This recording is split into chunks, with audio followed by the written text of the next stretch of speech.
Bon, on est rendu à section 5. Section 5. Quelques fonctions de l'eau dans les aliments. Fait que, rapidement, on va se plonger là, dans les différentes formes de cuisson, sèche ou humide. Mais avant, voyons des fonctions un petit peu plus générales. L'eau est super utile pour la texture des aliments, particulièrement des végétaux. Tu sais, vous avez déjà vu un céleri tout mou. Qu'est-ce qu'on fait dans ce temps-là? Ben, on coupe la base, on le plonge dans l'eau. L'eau va rentrer à l'intérieur des cellules du céleri, va redurcir ces cellules-là. Ils vont se gonfler, un peu comme un ballon qui n'est pas gonflé, ben, il est tout mou. Un ballon gonflé, il est dur. Ça va resolidifier toutes les cellules de votre céleri et ça va être beaucoup plus intéressant. T'sais, la texture, c'est assez important dans la dégustation. Entre manger un céleri bien mou et un céleri dur, ça a une différence. Même si c'est les mêmes atomes, les mêmes molécules, il manquait de l'eau. Fait que ça vaut la peine d'avoir de l'eau. L'eau est utile, entre autres, dans la texture, puis finalement pour le goût aussi. La conservation aussi. Si vous retirez toute l'eau dans vos morceaux de viande ou dans vos bonbons ou dans vos fruits séchés, là, ça va se conserver pas mal plus longtemps. On s'est acheté, nous autres, un déshydrateur. Il y a moyen de s'en faire un solaire aussi, là. C'est quand même cool à faire. Vous faites déshydrater tout plein de trucs et ça se conserve super longtemps. Tu sais, les bonbons là, que vous achetez là, à l'épicerie, là, il y a énormément de sucre là-dedans. C'est plein de bouffe. Pourquoi les bactéries ne se développent pas dessus? Ben, c'est parce qu'il n'y a pas d'eau. Les bactéries, comme vous, ils ont besoin non seulement de manger, mais ils ont besoin de boire aussi. Fait que s'il y a juste du sucre, ils ne pourront pas se multiplier. Dans la confiture, c'est un peu ça aussi. Il y a tellement de sucre par rapport à l'eau que l'eau n'est pas disponible pour les bactéries. Fait que le peu d'eau qu'il y a est là, puis elle solubilise les molécules de sucre, qui sont lipophiles, ils ont des delta plus, delta moins. Les molécules d'eau sont super attirées par les molécules de sucre. Fait que la bactérie arrive, essaye de prendre l'eau, pas capable, l'eau est accrochée après la molécule de sucre. La bactérie finit par mourir de soif. Fait que diminuer la concentration d'eau dans les aliments permet justement de les conserver super longtemps. Pour ce qui est des solvants, ben oui, en effet, l'eau permet de solubiliser à peu près n'importe quoi. Faire une soupe, c'est super bon, mais vous avez déjà réalisé que la soupe, le lendemain, quand vous la réchauffez, est encore meilleure que la veille. C'est qu'il y a tout plein d'arômes, de molécules qui se sont solubilisées dans l'eau pendant la nuit. Puis là, après ça, le bouillon est beaucoup plus riche, c'est vraiment meilleur. Ça l'a solubilisé, les molécules.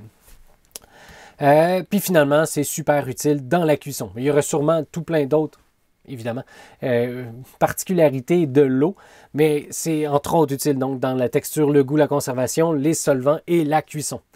Fait que la cuisson dans l'eau, habituellement, est beaucoup plus rapide que dans la cuisson sèche parce qu'il y a plus de contact intermoléculaire à température égale. Fait que si vous avez de l'eau à 100 degrés Celsius ou de l'air à 100 degrés Celsius, comme l'eau est super proche, ben il va y avoir beaucoup plus de collisions entre les molécules d'eau puis votre aliment.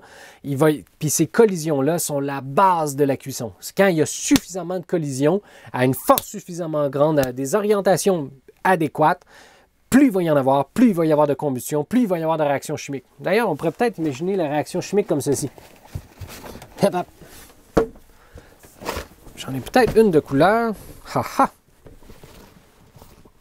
J'en ai-tu deux? Ouais, il m'en reste juste une. Fait qu'imaginez une molécule d'oxygène qui rencontre un atome quelconque dans votre plat. Vous mettez votre plat au four à 350 pendant un petit bout de temps. Une molécule d'oxygène, ben, au début, il frappe votre aliment, mais pas super fort. Puis plus vous chauffez, plus les molécules vont vite. Jusqu'à temps qu'à un moment donné, il va frapper tellement fort que... J'ai pas pété la lumière. Mais il y a eu un échange d'atomes. Il y a eu une réaction chimique. Là, vous commencez à brûler, à cuire. Au début, c'est juste une cuisson. On va voir les réactions de Maillard et la caramélisation un peu plus tard. Là. Mais c'est des échanges d'atomes, des réactions chimiques. Ce n'est que ça. C'est que vous avez des collisions suffisamment fortes dans le bon angle, donc à une bonne température, et vous avez des échanges d'atomes.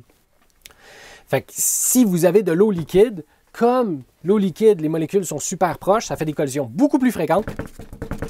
Et il y a donc plus de chances que ça cuise rapidement. À température égale. Fait que si c'était des molécules d'air gazeuses à 100 degrés Celsius, ben, ils frappent moins souvent, donc ça cuit moins vite. Par contre, dans un gaz, il y a moyen d'accélérer pas mal plus les molécules, puis là, rendu à une certaine vitesse, là, ça va cuire plus vite. Si vous êtes dans le milieu d'un brasier, vous avez mis votre poêle à broil à 425, bien là, ça va cuire vraiment rapidement. Plus que si vous étiez dans votre eau à 100 degrés Celsius. Pas parce que Ben oui, finalement, les collisions sont plus nombreuses. En tout cas, les collisions efficaces sont plus nombreuses parce que les molécules vont super rapidement. Puis là, ils vont démolir vos molécules de votre aliment. Au début, tranquillement, pas vite, ça fait une cuisson. Mais si vous allez trop loin, ben, ça ne sera plus à brûle, ça va être à brûle. Hey, comme c'est un excellent solvant, l'eau, on peut faire des bouillons avec. Fait que, peu importe la recette que vous allez faire, souvent, on peut la commencer comme ça, c'est super bon. Fait que vous pouvez faire revenir oignon, ail ou céleri dans votre poêle. Vous vous amusez à faire caraméliser ça.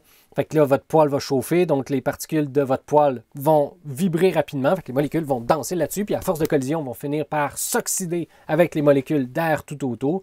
Ça va faire une caramélisation, ça va sortir des arômes, ça va être super bon.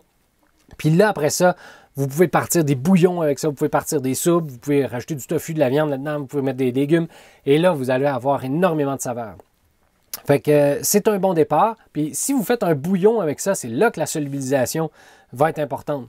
Fait que d'ailleurs, après avoir cuit votre viande dans un fond d'eau, mettons que vous faites un poulet, là, mais gardez votre eau de cuisson pour les prochaines bouffes que vous allez faire. Parce que dans votre eau de cuisson, imaginez votre pauvre poulet, là, c'est quand même comique de donner un cours d'étude des aliments en étant vegan. Je ne vous juge pas si vous mangez de la viande, il n'y a aucun problème. Ben, sauf peut-être pour l'animal lui-même, mais puis l'environnement. Ben, anyway, si vous faites cuire un poulet, il est dans votre chaudron, vous l'avez fait cuire en masse, il était dans un fond d'eau. Moi, je le préférais comme ça. Ça fait pas mal plus de peau à manger, mais vous pouvez mettre un peu plus d'eau aussi. Mais ce fond d'eau-là va avoir été en collision avec votre poulet lui-même. Les molécules qui étaient solubles dans l'eau du poulet vont risquer de se ramasser dans votre eau. Ça va faire un bouillon qui va être assez riche, merci. Puis ce bouillon-là peut faire la base d'une soupe après. Vous allez retrouver tout plein de vitamines et minéraux, puis des sucres, mais aussi du gras d'ailleurs. Mais lui, il va se ramasser sur le dessus. Il m'est arrivé une fois, faites pas ça. J'avais repris le lendemain, j'avais mis mon bouillon de poulet là, au frigo, puis je voulais me faire une soupe le matin. Si vous voulez, les habitudes alimentaires, ça se dit, il y en a toutes les sortes. Fait que j'avais pris le dessus de mon bouillon, fait que tout le gras était là. Je m'étais fait une soupe avec, je l'avais mangé au complet, je m'étais forcé. J'ai eu mal au foie pendant longtemps. Tabarnouche, il y avait du gras là-dedans, c'était épouvantable. Faites pas ça. Fait que, oui, il va y avoir un peu de gras qui va sortir du poulet. Ça va se ramasser dans votre bouillon. Mais faites pas exprès pour tout manger, juste le gras d'un coup. Ah, bateau, on peut être malade. C'est surtout donc les molécules solubles qui vont se ramasser dans l'eau, mais aussi un peu de molécules lipophiles. Je l'ai eu. Donc, on peut faire la même chose avec les carcasses. Ah ouais, tu sais, après avoir mangé votre poulet, là, il y a moyen de réutiliser les os aussi. Ces os-là, vous pouvez les refaire bouillir. Vous allez donc solubiliser ce qu'il y avait dans la moelle des os, ce qu'il y avait dans les os aussi. Puis, vous allez récupérer des nutriments, puis vous allez avoir un excellent début pour faire une soupe, pour faire toutes sortes de cuisine aussi avec ça. Donc, c'est pas fini. Vous pouvez garder vos carcasses, les refaire bouillir, puis vous pouvez récupérer encore ce qu'il y avait de nutritif à l'intérieur des os. Puis, vous pouvez faire la même chose avec des bouillons de légumes. Vous pouvez bouillir vos légumes. Ces légumes-là vont être bons, mais gardez, si vous voulez, votre liquide dans lequel ils ont bouilli, parce que ça va être super savoureux. Il va y avoir tout plein de molécules aromatiques hydrophiles essentiellement. Toutes les molécules, les vitamines hydrophiles vont se retrouver dans votre bouillon aussi. Prenez toutes les vitamines sauf A, D, E et K sont hydrophiles. Fait que la vitamine C est hydrophile, les vitamines B sont hydrophiles aussi. Fait que vos légumes risquent de perdre une bonne partie de leurs vitamines, mais si vous gardez votre bouillon, puis vous le mangez après, vous le buvez après, bien, Colin, vous venez de les retrouver. Fait que c'est non seulement savoureux, parce qu'il y a tout plein de molécules aromatiques, il y a du sucre dedans, fait que il y a des nutriments à aller chercher, mais en plus, il y a plein de vitamines et minéraux à l'intérieur. Il y en a qui, d'abord, lavent leurs légumes, ensuite vont peler leurs légumes, puis vont garder leurs épluchures. Il y en a qui les conservent dans le congélateur, dans un sac Ziploc pendant un bout de temps. Puis après ça, vont se mettre à cuire ça dans de l'eau. Fait que là, ça va faire puis ensuite, ils vont les enlever, mais ça va faire une base pour faire un bouillon de légumes. Fait que vous allez récupérer toutes les vitamines et minéraux qu'il y avait dans les pelures. Puis il y en a beaucoup de vitamines et minéraux dans les pelures de vos aliments. Fait que c'est ça, ça peut être la base d'une soupe. L'idée, c'est de conserver les saveurs d'un côté et les vitamines de l'autre. Comme dans le temps, il n'y avait rien qui se perdait, ou du moins, c'était pas super utile de perdre des choses. Fait quelques trucs pour la cuisson de vos légumes. Quand vous nettoyer vos aliments, ça vaut la peine de ne pas les laisser tremper longtemps dans l'eau pour les nettoyer. Parce que plus vous les laissez tremper dans l'eau, plus vous perdez vos molécules hydrophiles. Hein, les molécules d'eau vont aller s'accaparer les molécules hydrophiles, les plus puis les moins vont s'attirer, puis vous allez les perdre. Fait que quand vous lavez vos légumes, vous pouvez laisser couler un petit filet d'eau, vous lavez vos légumes rapidement, ou même juste frotter avec un chiffon. D'autres le font avec des brosses pour les champignons, entre autres. Fait comme ça, vous ne perdez pas vos vitamines hydrophiles. Un autre truc, c'est de couper vos légumes à taille égale quand vous les faites cuire. Tu sais, si vous prenez une feuille de papier, ou si vous prenez une bûche, la feuille de papier, elle, va brûler pas mal plus rapidement que du bois. Pourtant, c'est exactement les mêmes molécules qu'il y a dans l'une et dans l'autre. Sauf que dans le papier, il y a pas mal plus de surface de contact. Les molécules d'oxygène sont capables d'attaquer pas mal toutes les molécules de cellulose qu'il y a dans la feuille de papier. Alors que si vous avez une bûche de bois, il y a juste la surface des molécules d'oxygène qui peuvent commencer à brûler. Puisque l'oxygène a accès seulement qu'à la surface de la bûche de bois.